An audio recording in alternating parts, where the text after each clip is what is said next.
नमोता ही जाते हैं अरहंता जो विद्यादि सागर सुधी, जो विद्यादि सागर सुधी गुरु हैं हितैषी, शुद्धात्म में निरत नित्य हितोपदेशी,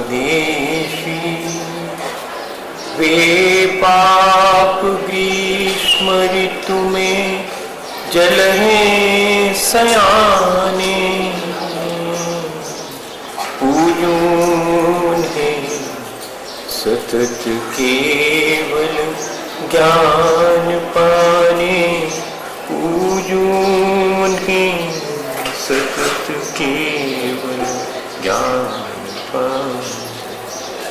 बोले भगवान महावीर स्वामी की, 10 लक्षण पर्व की, आचार्य गुरु और विद्यासागर मुनि महाराज की।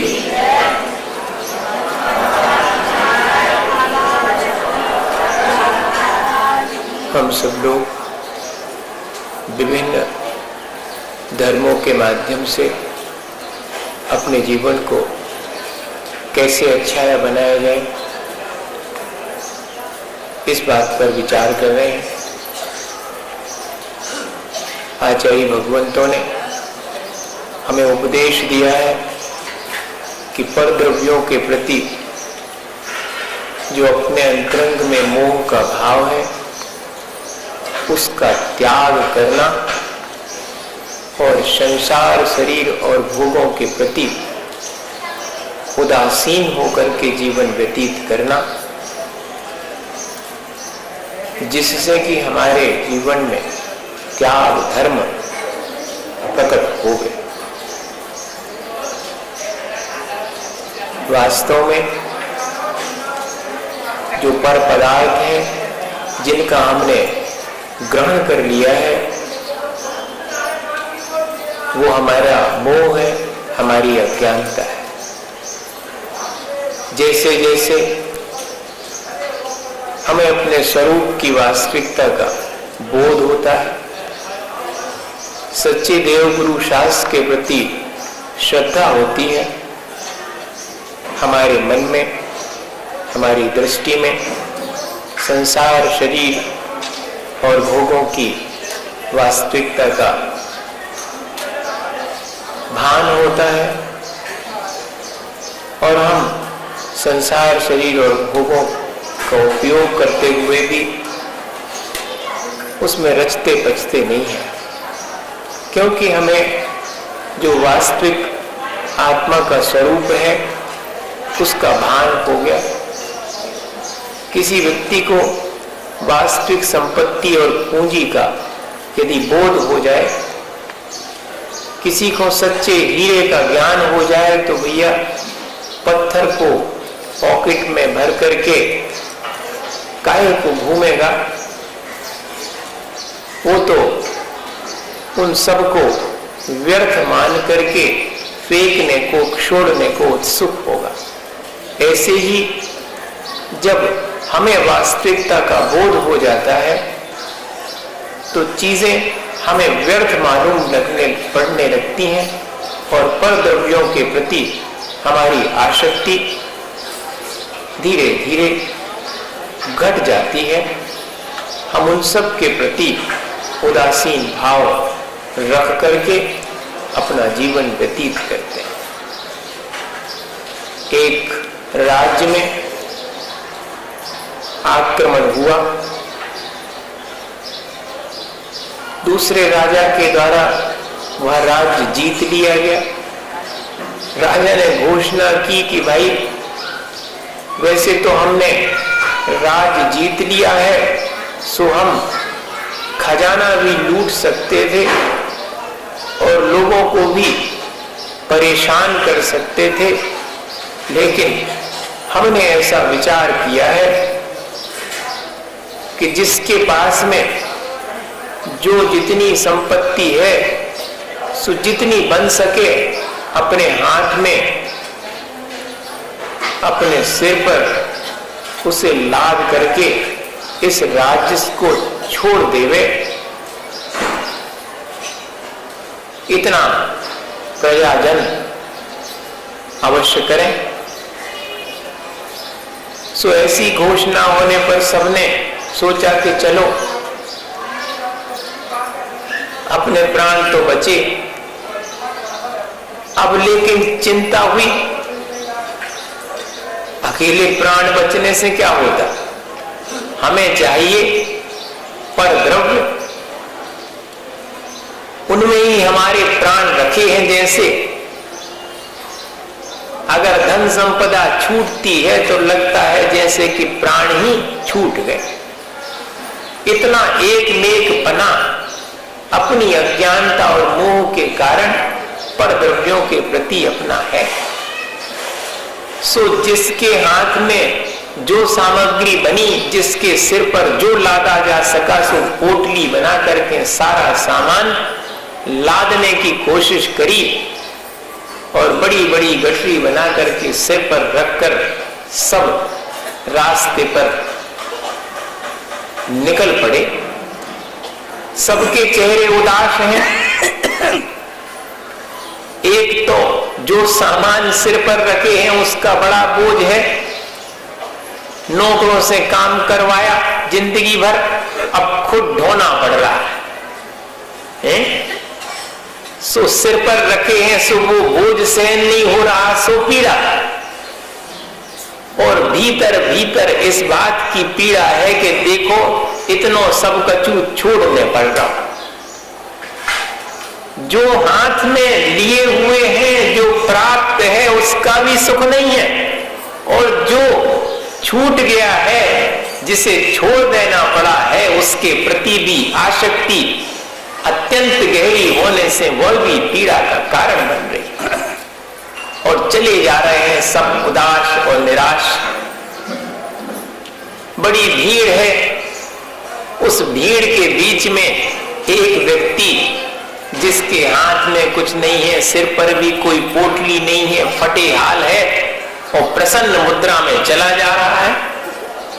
लोगों को बड़ा आश्चर्य हुआ, दया आई, बेचारा गरीब आदमी, कुछ होगा नहीं इसके पास में कि उसको ले जा सके वो,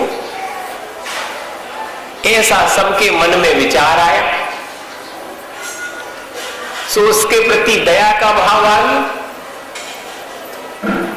और किसी किसी ने तो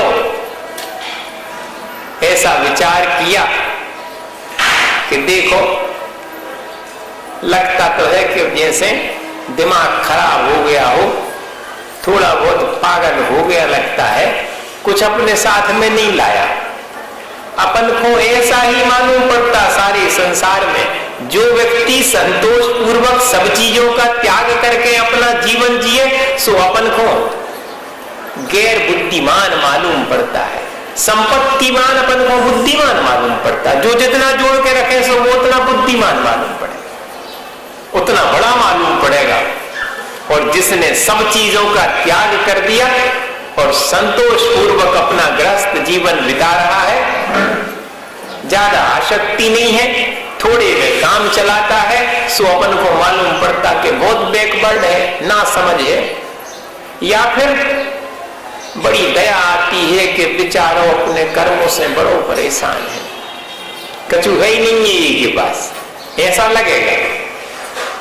सो ऐसा ही उन लोगों के मन में विचार आया। सो एक ने धीरे से उसकी खुशी देख करके, क्योंकि खुश है वो कुछ है नहीं फिर भी खुश है, तो लगता तो है 90% के दिमाग गड़बड़ है कि नहीं। जो उनके पास सब कछु है वो तो खुश नहीं हो पा रहा, और जिनके पास कछु नहीं है वो बड़े खुश दिखा रहे, जब बड़ी तकलीफ। अब किसी ने पूछ लिया कि क्यों भाई, क्या तुम्हारे पास कुछ नहीं था जो तुम अपने साथ नहीं लेके आए? कहते मेरे पास सब कुछ था और अभी भी है। अरे अब तो लगता है कि पूरा ही, हाँ, कुछ तो है नहीं, फटे हाल है, और कह रहा कि पहले भी था और अभी भी जो काटे हैं सब है, तो कुछ है ही नहीं। सो दूसरे ने पूछा कि भाई तुम्हारे पास जो है वो दिखता तो है नहीं और तुम बड़े प्रसन्न हो। हमें तो लगता है कि शायद तुम अपनी दीनहीन हालत को प्रकट नहीं करना चाह रहे, तुम निराश और उदास हो गए तो सब लोग देख लेंगे, इसलिए शायद दिखावे के लिए अपनी प्रसन्नता जाहिर कर रहे हो। तो उसने कहा कि सुनो, जो मैंने कहा कि मेरे पास पहले था और अभी भी है, सो फिर से कहता हूं कि जो मेरा वास्तविक था वो मेरे से कोई छीन नहीं सकता, वो मेरे पास ही है और उसी चीज के कारण मैं प्रसन्न हूं जो दिखाई नहीं देती लेकिन मेरे पास हमेशा विद्यमान रहती। मैं अपनी वास्तविक संपदा पहचान गया हूं। ये तो ईंट चूने का मकान और कागज के टुकड़ों के नोट हमने मान लिया है, इसी को संपदा। वास्तव में तो मेरा जो वीतराग स्वभाव है, मेरे जो आत्मा के गुण हैं, जो जिनेंद्र भगवान ने प्राप्त किए हैं, वही वास्तव में संपदा है और वो छीनने या लुट जाने का कहीं कोई विकल्प ही नहीं है, संक्लेश ही नहीं। अपन को भी आचार्य भगवंतों ने यही उपदेश दिया कि यदि अपने को वास्तविक संपदा का एहसास हो जाए कि वो मेरे पास है, तो ये जो बाह्य संपदा है जिसको कि हम प्राप्त करके बड़े प्रसन्न होते हैं, नहीं प्राप्त होने पर दुख मनाते हैं, सो भैया इसमें समता भाव आ जाएगा। बाह्य संपदा है सो अच्छा है, मेरे पुण्य के उदय से मुझे प्राप्त होने में बाधा नहीं आई, सो मुझे प्राप्त हो गई। और अगर मेरे पास जो चीज नहीं है सो मेरे कर्म के उदय से उसमें बाधा आ गई, सो वह चीज मुझे प्राप्त नहीं हो पाई। मुझे न दुख करने की आवश्यकता है, न सुखी होने की आवश्यकता है। मैं तो इस बाह्य संपदा के मिलने और नहीं मिलने पर समता भाव रखूं। अगर ऐसा अभ्यास अपने भीतर आ जाता है तो त्याग धर्म की शुरुआत होगी। अकेली कुछ चीजें त्याग देने का नाम त्याग धर्म नहीं है, तपस्या के बाद रखा हुआ है। संयम धारण कर लिया, तपस्या अंगीकार कर ली, अब किस बात का त्याग? इस बात का त्याग कि मेरे भीतर जो ग्रहण करने की आसक्ति है, पर द्रव्यों को मैं स्वद्रव्य मानता हूं, उसका भी त्याग। और अगर नहीं मानते हो और छोड़ दिया है तो मैंने छोड़ा इस बात का अहंकार, इसका भी त्याग। तब त्याग धर्म घटित होता है। सब चीजें पर पदार्थ जो कि मैंने छोड़े हैं वो थे मेरे कहां जो मैं कि छोड़ने का अहंकार करूं। यह अहंकार भी छोड़ो कि मैंने छोड़ा। अपने आत्म कल्याण के लिए जो अपन पर पदार्थों के प्रति अपनी आसक्ति छोड़ देते हैं वह त्याग है। और दूसरे के उपकार के लिए जो अपने परिग्रह को नियंत्रित कर लेते हैं वो सब दान है। परिग्रह को छोड़ देना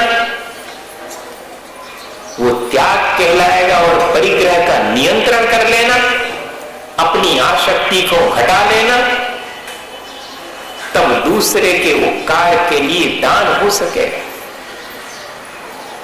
दोनों में थोड़ा सा अंतर है।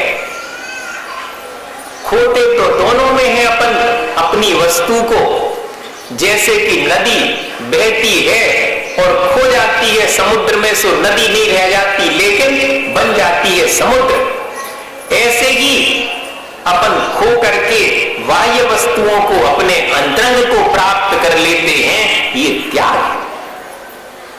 और जैसे कि बादल खो जाते हैं लेकिन पानी बन करके बरस करके दूसरे का उपकार कर देते हैं, ऐसा ही दान है।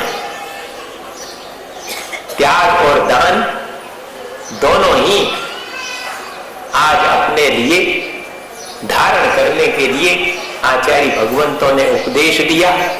सो 3 प्रकार का त्याग या दान है। संक्लेश और तिरस्कार पूर्वक भी त्याग किया जाता है, दान दिया जाता है। वह सब तामसिक दान है, जिसमें कि दूसरे जीव को तुच्छ मान करके, तिरस्कार करके, अपन जैसे भिखारी को दुत्कार करके भीख दे देते हैं, तो वह तामसिक दान कहलाया। दिया तो है आपने, लेकिन भाव दशा कैसी थी आपकी देते समय? अत्यंत तिरस्कार का भाव था। इतना ही नहीं, देने के उपरांत अत्यंत संक्लेश हो, वह भी तामसिक दान है। हमने 10,000 रुपया दे, वो कहते के पटिया लगे हैं संगमरमर को, अभी तक नहीं लगाओ। रोज आन के देख रहे कि कहां लगाओ है, लगाओ कि नहीं लगाओ। कितना संक्लेश! वे 10,000 का को दे बेकार में, रोज कर्म का बंद कर रहे। मेरा नाम ही नहीं बोला। 3 दफे उठ के हमने खबर भेज दी, पर्ची पे लिख के नाम तो बोल दो 1,001 रुपया दे हमने। ये भैया नहीं बोल पाया नाम, तो अंदर अंदर बड़ा कसमसाहट हो रही है। दे तो दिया, लेकिन अत्यंत संक्लेश भाव है। तो ये सब त्याग या की दान अपना तामसिक दान कहलाए। और दूसरे नंबर पर राजसिक दान है, जो कि हम अहंकार वश देते हैं। उनने कितने बोले? 1,000, हमारे 1,500 कर दो। उनसे कम कैसे हो सके? अरे उनने बढ़ा रहे हैं थोड़ी, हमारी बढ़ा दो। अत्यंत अहंकार है कि मैं ही सबसे श्रेष्ठ दाता हूं, मैंने ही पूरी सभा में अधिक दान दिया है। ऐसे अहंकार पूर्वक भी अपन वस्तुओं का त्याग करते हैं, दान देते हैं। ये भैया सब राजसिक दान है। ऐसा दान तो अपन ने कितनी बार किया है। और दान देकर के भी अपने अहंकार को पुष्ट कर लेते हैं। 4 लोगों से कहते फिरते हैं कि हमने इतो दो। अब बताओ, मान सम्मान और यश कीर्ति की भावना से देते हैं अगर, तो वो सब राजसिक दान कहलाएगा। और यदि अपन अपना कर्तव्य मान करके, पात्र और अपात्र का विचार करके, अत्यंत श्रद्धा भाव से चतुर्विध संघ को, जो वीतरागता के मार्ग पर चल रहे हैं, मुनि आरिका श्रावक श्राविका, उन सब के लिए दान देते हैं, अपनी वस्तु का त्याग करते हैं अगर, तो वह सब सात्विक दान कहलाए। सात्विक दान का ही महत्व है। कितना भी अपन दें, लेकिन अगर अहंकार और संक्लेश पूर्वक देते हैं तो वह दान कीमती नहीं है। दान दे मन हरक विषय को, दान देते समय अत्यंत आसक्ति घट जाने से हर्ष प्रकट हो रहा है। संक्लेश और अहंकार में तो आसक्ति स्पष्ट झलक रही है, लेकिन अपना कर्तव्य मान करके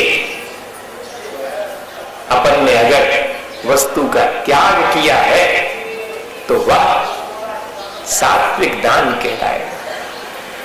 एक सेठ जी थे, अत्यंत कंजूस थे। देने के लिए तो वे दूसरे को धक्का भी नहीं दे देते थे। क्यों? देने का भाव आ गया तो धक्का भी नहीं दे।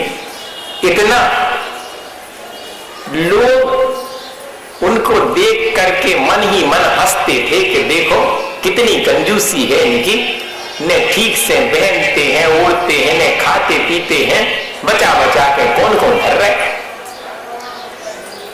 मंदिर आते थे लेकिन खाली हाथ, कुछ नहीं चढ़ाएंगे।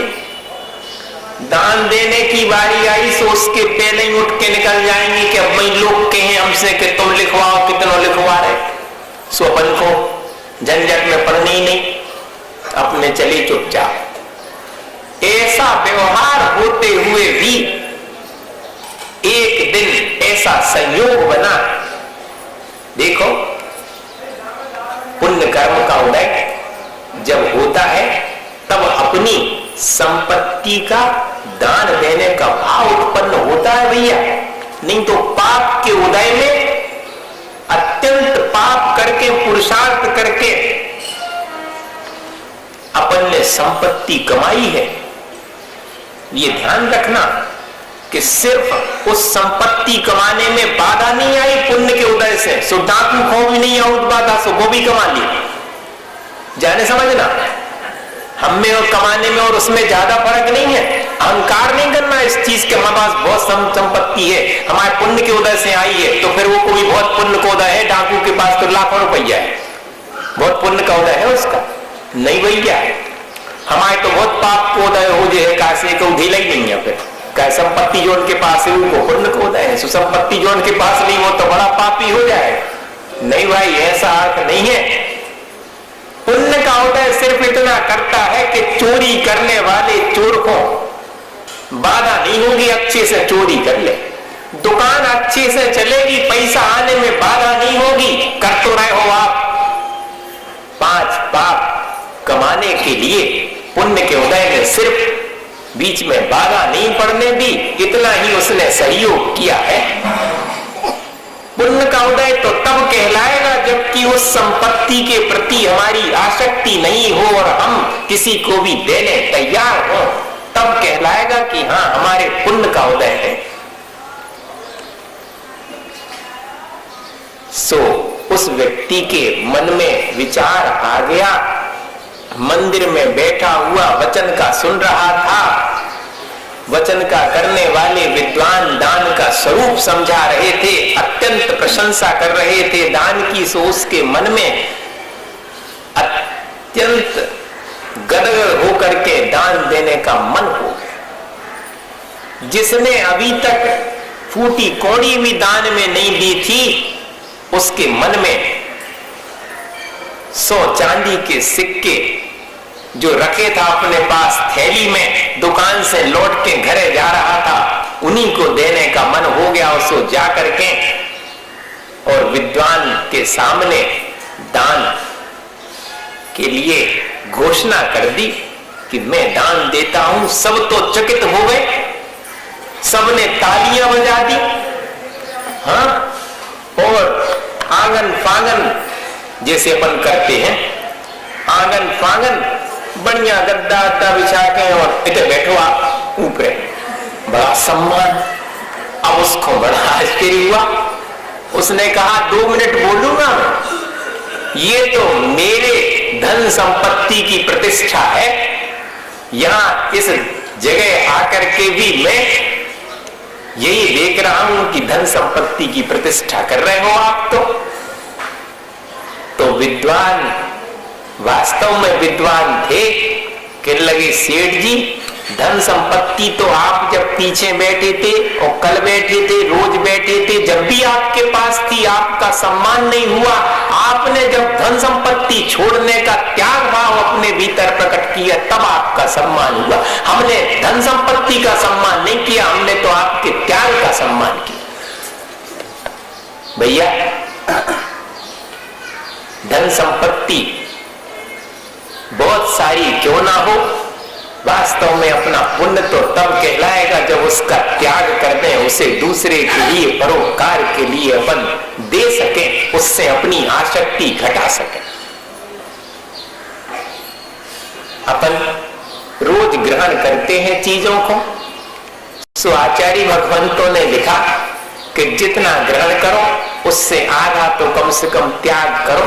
त्यक्तेन भुंजीता, जो त्याग पूर्वक ही भोग करता है वह घर गृहस्थी में मानो धर्म ध्यान करके अपना जीवन बिता रहा है। हम ग्रहण कर रहे हैं इसलिए आवश्यक ही त्याग भी करें, करना ही पड़ता। भोजन इत्यादि किया है तो मलमूत्र का विसर्जन भी करना पड़ेगा, नहीं तो फिर नहीं ग्रहण कर पाओगे।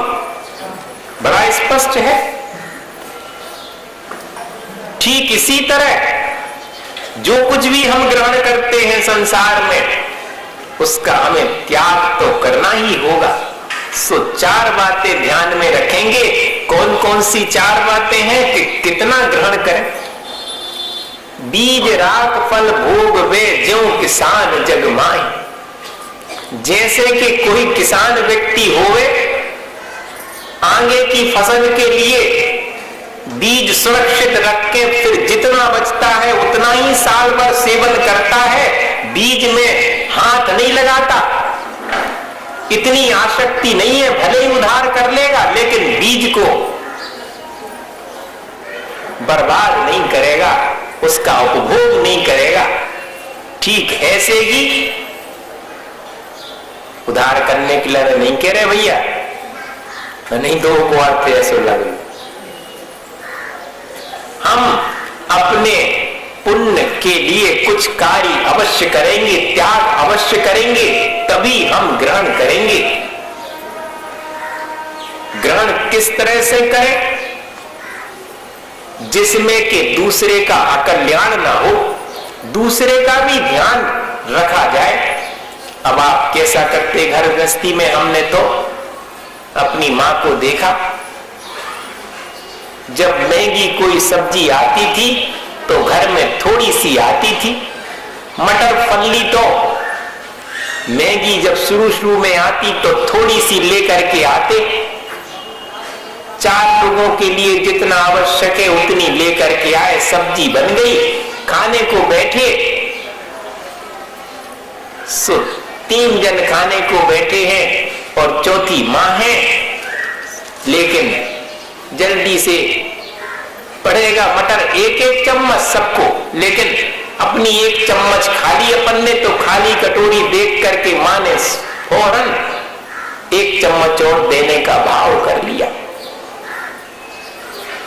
अब ये अपना फर्ज है कि हिसाब लगाएं कि अपने हिस्से की तो हम 200 ग्राम मटर में से 50 ग्राम खा चुके, अब 50 ग्राम तो मां के लिए बची हुई है।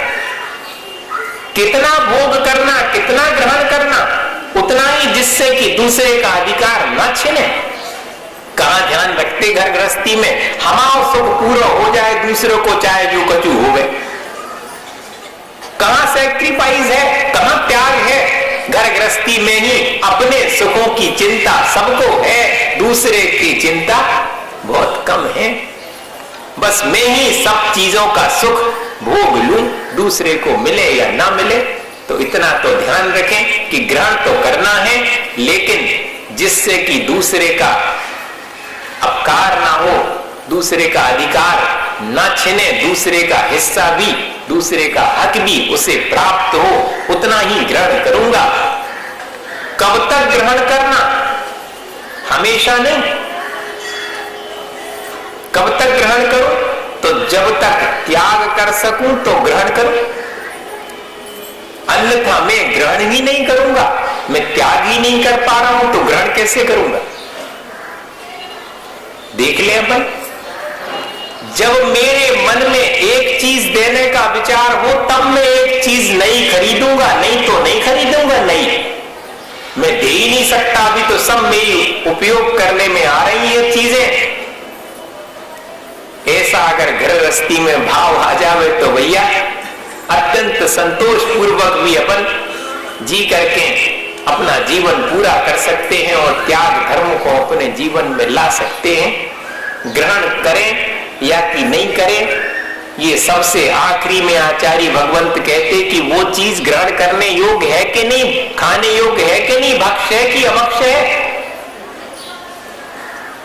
मेरे ग्रहण करने योग्य है कि नहीं है। ग्रहण करने का तो भाव है, लेकिन मैं विचार तो कर लूं कि ग्रहण करने योग्य है या नहीं है। जो छोड़ने योग्य चीज है उसे तो छोड़ ही दूं, जो ग्रहण करने योग्य है उसमें भी कब तक ग्रहण करूं, किस तरह ग्रहण करूं, कितनी मात्रा में ग्रहण करूं, यह विचार ग्रहण करने योग्य वस्तु का भी करता है और ग्रहण करने योग्य वस्तु को ग्रहण नहीं करता। अगर इतना भी अगर कर ले तो त्याग धर्म उसके जीवन में ग्रस्त रह करके भी स्वाद आ सकता है कि कैसा होता है त्याग। भाई अपन इस तरह अगर इस त्याग को अपने जीवन में अंगीकार करें और प्रति उपकार की भावना ना रखें। आखिरी बात कि जो भी हम दान दें, जो भी हम त्याग करें, उस त्याग के स्वरूप मुझे कुछ प्राप्त हो, दूसरे से मिले, इस तरह का भाव, इस तरह की अपेक्षा अपने भीतर ना रहे। एक गंग कवि थे और रहीम खान खाना थे, राजा थे रहीम खान खाना नाम था उनका। वो गंग कवि बड़े प्रसिद्ध थे, उनकी कविताएं बड़ी प्रसिद्ध थीं, लेकिन उनकी स्थिति बड़ी कमजोर थी। इस बात का विचार राजा को आ गया। सो राजा ने उपकार करने के लिए अपनी धन संपत्ति गंग कवि के यहां पर रातों रात भेज दी। लोग तो हल्ला करके वीडियो बनवा के दान देते हैं। देखो, विचार करना, उलाना नहीं दे रहा हूं, लेकिन अपन विचार करें कि कितनी आसक्ति अपनी है, हमें वो कम करनी चाहिए। हम उसे और पुष्ट करते रहते हैं। लेकिन रहीम खान खाना ने रातों रात इतनी गाड़ियों में धन भेजा, गाड़ी के ऊपर गाड़ियां उनके घर पहुंचे और खाली करके चले आए धन संपत्ति। तो गंग कवि ने 2 लाइनें लिखी और राजा को समर्पित की कि कहां सीखे नवाबजू ऐसी देनी देन, ज्यों ज्यों कर ऊपर करो त्यों तो नीचे लेन। आपके भीतर तो विनम्रता आती ही चली गई, नयन झुकते चले गए, आपका हाथ देने के लिए बराबर खुला रहा। कहां आपने ऐसा देना सीखा? सो रहीम खान खाना भी कम नहीं थे, उन्होंने 2 लाइनें लिख करके गंग कवि को भेजी। देनहार को और है देत रेत दिन रेन, लोग भरम मुंह पे करें ताते नीचे लेन। मेरे पुण्य के उदय से मेरे भाव हुए कि मैं इस संपत्ति को दे दूं, तो देना तो पुण्य के उदय में हुआ है, मैं दे रहा हूं, ऐसा कर्तापने का भाव मेरे भीतर ना आ जाए, मेरा अहंकार नष्ट हो जाए। सो विनय पूर्वक में हाथ झुका करके देता हूं। देने वाले का हाथ तो उस परोपकारी वृक्ष की तरह है जो निरंतर देता रहता है, लेकिन फिर भी फला फूला रहता है, हरा भरा रहता है। किसके लिए? जो कि दूसरे से कोई अपेक्षा नहीं रखे। बताओ, वृक्ष ने कभी अपेक्षा रखी कि तुम आओ एक फल ले जा रहे सो बिहाने 2 लगा जाइए हमारे पेड़ पे? हाँ भैया ले जाओ और आ जाएंगे हमारे फल। इस तरह का भाव अगर अपने भीतर दान देते समय आ जावे तो दान में विशेषता या त्याग में विशेषता अपने आप फलीभूत हो जाती है। लेकिन अपन जो त्याग करते हैं, जो दान देते हैं, उसमें अपने भावों के भीतर या तो अहंकार या संक्लेश कर लेते हैं, तो दान सार्थक नहीं होता। अपन विचार करें कि प्रति उपकार की भावना अगर अपने भीतर नहीं है तो अपना दान सार्थक है। वास्तव में तो दान रत्नत्रय का होता है, जो कि मुनि जनों के द्वारा निरंतर सम्यक दर्शन ज्ञान चारित्र का उपदेश दे करके जीव को रत्नत्रय धर्म की प्राप्ति कराने के लिए प्रयास किया जाता है। वो श्रेष्ठ दान है। जी भौतिक चीजों के दान को आचार्य भगवंतों ने विशिष्ट दान नहीं माना। एक जेल में एक नेताजी गए, कौन नेताजी तो नहीं बैठे, वैसे हुई है ना, कौन आप नहीं है कमाती में तो नेताजी थे। सो वो गए उसमें जेल में। सो उनने देखा कि सबरे कैदी ठीक से भोजन ही नहीं मिल रहा इनको। अब की जेल की बात है ना कि पुराने जमाने की चल के रहे हम, अब तो सब प्रकार की 5 स्टार की सुविधाएं भी हैं जेल में, सुनी है हमने। अब उनको जब लगा कि भोजन नहीं है तो जेलर से कहा कि हमारी तरफी से सब कैदियों को बढ़िया भोजन खिलाया जाए।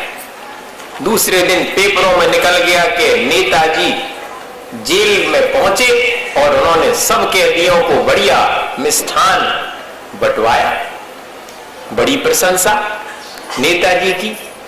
दूसरे नेताजी ने सोची कि अरे वाह, इनने तो अपना दांव जीत लिया। 8 दिन बाद वे ही पहुंचे जेल में। उन्होंने कहा अकेले भोजन से क्या होता, सब बीमार सीमार तो कितने जने हैं, हमारी तरफ से सब औषधि दिलाओ, सबको सबका इलाज करवाओ। अब उनका और बड़े बड़े अक्षरों में आ गया ना कि भैया इनने तो सबके इलाज के लिए अच्छा डोनेशन दिया। उनकी भी जय जयकार हो गई। तीसरे वाले जो चुप बैठे थे उनने कही जी तो 2 ही सबरो लूट लो, इनने हमें कछु नहीं बचो, हम भी जाएंगे। सो वे भी पहुंचे जेल में। सो उन्होंने कहा कि अकेले भोजन से और औषधि से क्या होता है, इतनी ठंड पड़ी है, पहनने ओढ़ने के लिए कैदियों के पास ढंग से कपड़े नहीं है, हमारी तरफ से एक कंबल बंटवा दिया जाए सब कैदियों को। ले साहब दूसरे दिन बड़े बड़े हेडिंग्स में निकला कि नेताजी ने कंबल बंटवाए कैदियों को। चौथे दिन एक भिखारी, नेताजी नहीं भिखारी, वहां से निकला जेल के सामने से। उसने कहा कि मैं तो सिर्फ यही भावना भाता हूं कि इन कैदियों को जेल से मुक्त कर दिया जाए। कोई ने नहीं सुना, न पेपरों में छपा। कैद में ही रख करके और सब सुख सुविधाएं दे देने को अपन दान मान रहे हैं, लेकिन कैद से मुक्त करने को अपन श्रेष्ठ मान ही नहीं रहे हैं। रत्नत्रय की प्राप्ति जिससे संसार से मुक्त हो जाए उसे अपन कहां श्रेष्ठ मानते हैं। इसी संसार के विषय सुख में कैद होकर के और बढ़िया बढ़िया चीजें देने को ही अपन श्रेष्ठ मान रहे हैं, उसी दान को। वास्तव में तो दान रत्नत्रय का ही श्रेष्ठ है, ऐसा आचार्य भगवतों ने लिखा। अगर अपन भौतिक दान भी किसी के उपकार के लिए देते हैं तो वह भी श्रेष्ठ कम हो जाता है, जबकि अपने भीतर उसके कल्याण की भावना होती है और प्रति उपकार की भावना उस त्याग और दान से अपने भीतर नहीं आती है। तब एक भिखारी था, समय थोड़ा और है सुनाई देते हैं। एक भिखारी था, रोज भीख मांगता था।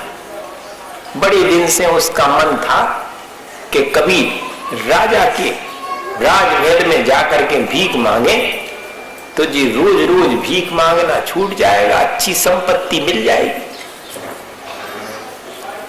सो रोज भीख मांगने निकलता और भीख मांगने से पहले बोनी ने गड़बड़ हो जाए, मांगी और नहीं दी अगर कोई ने तो पहले ही एक मुट्ठी चावल अपनी झोली में डाल के निकलता था, खाली नहीं है। ऐसा करते हैं अपन, जब तो हंसी आ गई सब ऐसे ही करे। तो अब वो निकला और रास्ते से जा रहा था, सुबह सुबह का समय था, कोई त्योहार का दिन था।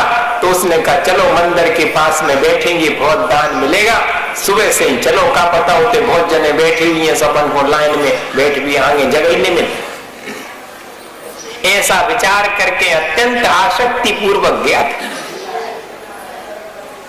सो रास्ते में उसे आवाज आई कि दूर हटो। उसने कहा क्या हुआ? बोले राजा साहब की सवारी आ रही। अरे वाह, मैं तो बहुत दिन से सोच रहा था राजा से मिलना, और राजा साहब खुद आ रहे हैं, सौभाग्य मेरा। सो रास्ते के किनारे खड़ा हो गया इस विचार से कि राजा साहब निकलेंगे सो अपना निवेदन कर लूंगा, उनसे कुछ मांग लूंगा। सो राजा साहब का रथ आता देख करके अत्यंत गदगद हो गया कि अब तो पास से निकलेंगे और मांग लूंगा। सो पास से क्या निकलेंगे, उसे देखते ही राजा साहब का रथ रुक गया और गदगद हो गया। अरे वाह, मुंह मांगा, आज तो छप्पड़ फाड़ के दिया भगवान ने। हम तो सोच ही रहे थे कि राजा साहब से मिले, सो राजा साहब आते हुए मालूम पड़ गए और राजा साहब का रथ भी सामने ही रुक गया। अब तो मौका पूरा है, सो इससे पहले कि वो रथ में बैठे राजा साहब से दान की याचना करे, राजा साहब ने झोली फैला दी और उसी से याचना करने लगे दान की और कहा कि हे भिखारी, समझता हूं मैं कि तुम्हारे पास देने को बहुत अल्प है, लेकिन मना मत करना। मुझे स्वप्न में आया है कि जो पहला व्यक्ति आज राजा साहब को मिलेगा और जो दान में देगा उससे ही राजकोष समृद्ध होगा, इसलिए तुम अगर कुछ भी दोगे मैं राजकोष में रख दूंगा, मेरा राजकोष समृद्ध हो जाएगा, इसलिए तुम इनकार मत करना। अब तो बड़ी मुश्किल, कहां मांगने के लिए जा रहे थे, वो कहां देने पड़ रहा है। अब उसने बड़े मुश्किल में जो एक मुट्ठी चावल अपनी झोली में डाल रखे थे सो हाथ डाला, सोचा कि पूरा दे दे, राजा मांग रहे हैं, लेकिन छूटा नहीं। देने का कभी प्रयास किसी ने किया नहीं है तो कैसे देने का भाव उत्पन्न होगा, हाथ ही नहीं खुले। सो बार बार मुट्ठी बनता खोलता, बड़े कश्मकशाहट में है कि देऊं कि नहीं देऊं, पर राजा साहब कह रहे हैं कि देना तो पड़ेगा। सो एक दाना उसमें से उठा करके राजा साहब की झोली में डाल दिया और राजा साहब ने भी ऐसे अवभाव से ग्रहण किया जैसे इसकी बहुत बड़ा कोई संपत्ति खजाना उन्हें मिल गया हो, और उस एक दाने को ही झोली में समेट करके राजा का रथ चला गया। अब देखो इस भिखारी के तो समझ लो कि सारा दिन ही खराब हो गया है। अपन को देने पड़े अगर तो दिन भर कुटक रेत अपन यही बेकार में ऐसो देने पड़ो, काय खो देने पड़ो बेकार, दे भी दो फिर भी। अब ऐसा ही वो निरंतर विचार कर रहा है कि अरे मुझे एक दाना देना पड़ा, सारे त्योहार में लोगों ने बहुत दिया, उसको पूरी पोटली भर गई, लेकिन पेट नहीं भरा, संतोष नहीं हुआ। बार बार मन में यही भाव आता था कि मुझे आज एक दाना राजा को देना पड़ा, जहां से कि बहुत संपत्ति मिल सकती थी वहीं मुझे देना पड़ा। सो निरंतर इसी संक्लेश भाव में पूरी झोली भर जाने पर भी घर पहुंचा। सो घर में बच्चों ने घेर लिया कि बाबा बाबा आज तो तुम्हारी झोली बहुत भरी हुई है, क्या लाए हो? तो सबको झड़क दिया, डांट दिया, क्या कहते हो लाए हैं? अरे क्या खो दिया मैंने आज, ये नहीं पूछ रहे, जिससे मुझे बहुत कुछ प्राप्त होने वाला था उसी को मुझे एक दाना अपना देना पड़ा। पर बच्चों को कहां आता है इतना सब सोचने में, उनने तो सामने जो था उसे ही देखा और झोली बाबा के हाथ से छीन ली। सो नीचे गिर गई, और जब झोली नीचे गिरी तो सारा सामान फैल गया, उसमें से एक दाना सोने का, शेष तो सब चावल, लेकिन एक दाना सोने का। अब छाती पीट रहा है वो भिखारी के, अरे पूरा मुट्ठी भर दे दो वो तो अच्छो है, तो बताओ। पहले एक दाना देने में सारा दिन संक्लेश करता रहा और अब सोने का दाना हो गया। ये देख करके उसके मन में विचार आ रहा है कि पूरा ही दे देते भैया, ऐसा ही अपने साथ ना हो जावे आखिरी समय है कि दे नहीं पाए और जावे को समय आ गया, त्याग नहीं कर पाए और जीवन समाप्त हो गया। सो सब कुछ यहीं के यहीं मुझे छोड़ना पड़ेगा। मैं अपनी इच्छा से छोड़ने जाता तो बहुत अच्छा होता, लेकिन अब तो मजबूरी में प्राण ही निकल रहे हैं, सो सब छूटने वाला है। ऐसा अगर थोड़ा सा सावधान हो जाए अपन, और जब सब छूटे उसके पहले ही अपन अपने मोह को उससे छुड़ा करके और अपने जीवन में त्याग धर्म को अंगीकार करके अपना कल्याण कर सकते हैं। इसी भावना के साथ में आचार्य गुरु विद्यासागर मुनि महाराज हे गुरुवर शाश्वत सुख दर्शक, यह नग्न स्वरूप तुम्हारा है। जग की नश्वरता का सच्चा दिग दर्शन करने वाला है। जग जग विषयों में रचपति पर फिरने है सोता हूँ, अथवा वह शिव के निष्कंटक पथ में विषकंटक बोता हूँ। और निशाता सन्नाटा वन में वनचारी चरते हो, तब शांत निराकुल मानस तुम तत्वों का चिंतन करते हो। करते जब शैल नदी तट पर तरतल बरसाती घड़ियों में, समतारस पान किया करते सुख दुख दोनों की घड़ियों में। अंतर